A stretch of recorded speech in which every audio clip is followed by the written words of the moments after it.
Alors aujourd'hui, on va voir comment on peut passer d'une prise comme ça à ça.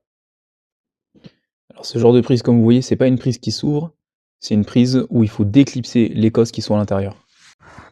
Donc pour réussir à sortir les cosses, il faut utiliser, moi j'utilise une lame de scalpel d'habitude, mais là je l'ai pas. Donc un objet assez fin qui va rentrer dans cette petite excroissance qu'on a ici. Donc là, je vais la rentrer au maximum. Ensuite, on va pouvoir chasser la cosse de son logement. Hop. Voilà.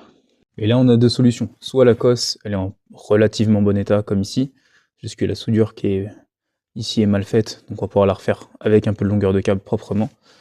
Soit on est dans ce cas de figure où la cosse, elle est complètement déchirée. Elle a été très mal soudée, et là, je pense que le mieux ce serait de la changer. Et là, on se retrouve face à un problème, c'est qu'il me reste des cosses que j'ai achetées chez Bateau Compétition, mais qui sont trop petites. Donc il va falloir que j'arrive à essayer de sauver celle-là pour pouvoir m'en servir. Et là, ça va pas être facile. Donc pour ce côté-ci, rien à sauver. Donc je me permets de couper à ras le câble. Hop. Là, je vais essayer de dégager l'étain et de retordre les pattes pour que ce soit réutilisable. Je vous reprends après. Bon, et ben manifestement, ça n'a pas marché. Une patte qui est à moitié cassée. Puis l'étain est trop pris, j'arrive pas à le dégager. Mais j'ai pas dit mon dernier mot. Je vais récupérer une cosse, essayer en tout cas de récupérer une cosse sur hop là, un vieux moteur d'essuie-glace. Je vais sortir les cosses et puis essayer d'en récupérer une pour moi. Bon, et ben ça a l'air d'être la même taille, mais en meilleur état. Ça c'est l'ancienne, ça c'est la nouvelle. Il va falloir que j'arrive à l'ouvrir pour pouvoir la ressortir. On va essayer ça. Bon, et ben j'aurais essayé, hein. En haut c'est l'ancienne que j'ai pas réussi à dessertir. En bas c'est celle que j'ai essayé de dessertir. On va voir ce que ça donne. Je vais voir si je peux réussir à la ressertir correctement, mais j'ai un petit doute étant donné la taille des petites ailettes là. Ça me paraît bien petit. Alors, déjà, on va commencer par retirer quelques millimètres. Hop, ça suffira. On entortille. J'espère que vous voyez bien. Là, vous voyez mieux que moi, hein. J'ai une petite parenthèse. Mais vous voyez la taille des ailettes normalement qu'on est censé avoir sur une cosse. Et là, avec toutes petites ailettes. Donc je pense vraiment que ça passera pas. Parce qu'elles sont à moitié tordues. Mais une seule façon de le savoir. J'ajoute juste une petite gaine thermo. Normalement, c'est pas trop utile, mais c'est pour le plaisir de me dire que j'en ai mis une. Nous voilà au grand moment du sertissage. Donc je vais d'abord placer ma cosse en place. Hop. Premier clic, je vérifie que tout est bon. Enfin, tant que ça peut l'être, évidemment. Et là, j'espère que vous allez voir quelque chose. Le but, ça va être de mettre cette partie-là sur la deuxième partie de la cosse, donc la partie qui va serrer le câble, et la gaine dans la partie qui va serrer la gaine. Les petites ailettes doivent attraper que le fil de cuivre.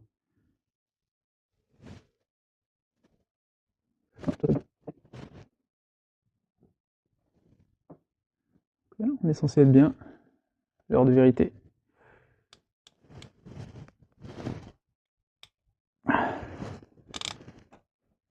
Oh, on n'est pas si mal. Bon bah, gaine thermo. Juste avant de refermer ma gaine thermo, je vais mettre de la graisse silicone, ça va permettre d'éviter que ça rouille. Même si bon, il n'y a pas trop de risques. Bon, c'est pas mal, mais c'est pas top quand même mon histoire, hein. Hop, je pas du jaune un peu partout. Voilà, c'est moche, la gaine thermo est trop petite, mais on n'aura pas mieux. Ah, et pour réformer la gaine thermo, je vais utiliser une station air chaud, je la mets à 400 degrés, donc c'est très chaud. Mais c'est pour éviter que le briquet fasse des traces noires, j'aime pas ça, je trouve ça moche. Et puis vu que je l'ai la machine, je vais pas me priver. Ah, c'est bien chaud là. Ah ouais, on va dire que c'est bien là.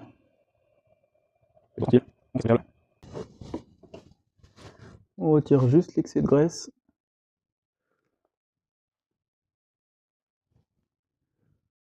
Bah, c'est pas trop mal.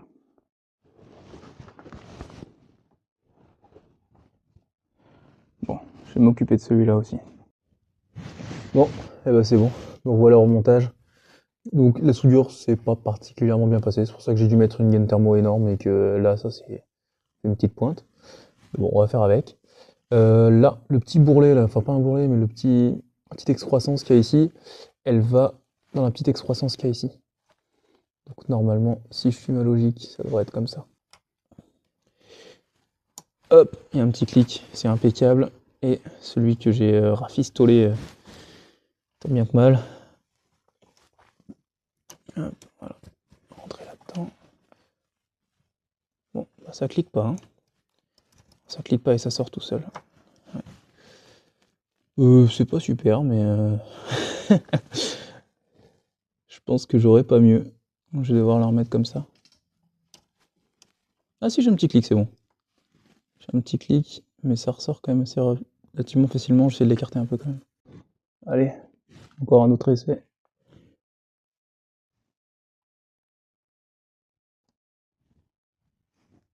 Ça sert plus, mais ça clique pas. Je pense qu'on n'aura pas mieux. La prise doit être un peu éclatée. Plus qu'à remettre le scotch autour.